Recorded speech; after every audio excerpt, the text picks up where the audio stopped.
तिल स्नायी तिलोदूर्ति, तिल होमी तिलोदकी, तिल दाता च भोक्ता च, षट तिला पापनाशिनी।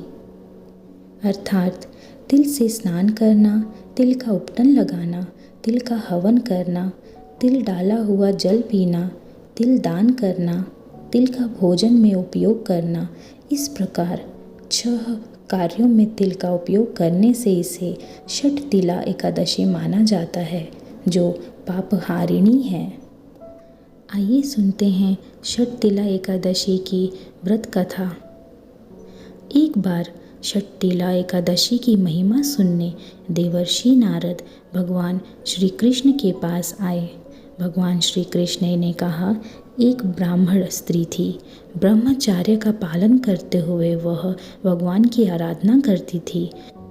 अनेक प्रकार की तपस्याओं के कारण वह बहुत दुर्बल हो गई थी।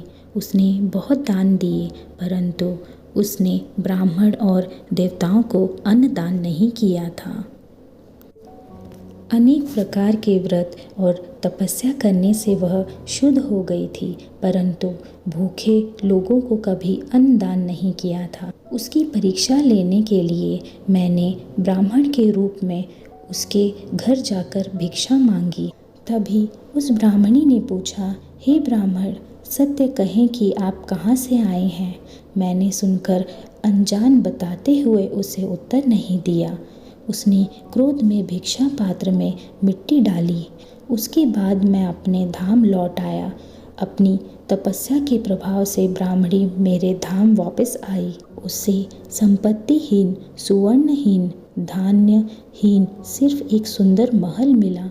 उस महल में कुछ न पाकर वह अस्वस्थ और क्रोधित होकर मेरे पास आई और पूछने लगी कि हे प्रभु, सब व्रत और तपस्या करके मैंने श्री विष्णु की आराधना की, परंतु मुझे धन धान्य क्यों प्राप्त नहीं हुआ। मैंने कहा, हे साध्वी, तुम भौतिक विश्व से आई हो, अब तुम अपने घर लौट जाओ। तुम्हें देखने देवताओं की पत्नियां आई हैं। उन्हें षट तिला एकादशी की महिमा पूछकर पूरा सुनने के बाद ही दरवाज़ा खोलना, अन्यथा नहीं। यह सुनकर ब्राह्मणी घर वापस आई। एक बार ब्राह्मणी दरवाज़ा बंद करके अंदर बैठी थी। तब देव पत्नियां वहाँ पर आकर कहने लगी कि हे सुंदरी, हे ब्राह्मणी, हम तुम्हारे दर्शन करने आए हैं, कृपा दरवाज़ा खोलो। तब ब्राह्मणी ने कहा, आपको मुझे देखने की इच्छा है तो कृपा कर मुझे षट तिला एकादशी की महिमा का वर्णन करें, तभी मैं दरवाज़ा खोलूँगी। उस समय एक देव पत्नी ने उसे वह महात्म्य बताया। महात्म्य सुनने के बाद ब्राह्मणी ने दरवाज़ा खोला। देव पत्नियाँ उसके दर्शन से बहुत प्रसन्न हुईं। देव पत्नियों के कहे अनुसार ब्राह्मणी ने षट तिला एकादशी का व्रत किया, जिसके प्रभाव से उसे धन धान्य तेज सौंदर्य प्राप्त हुआ।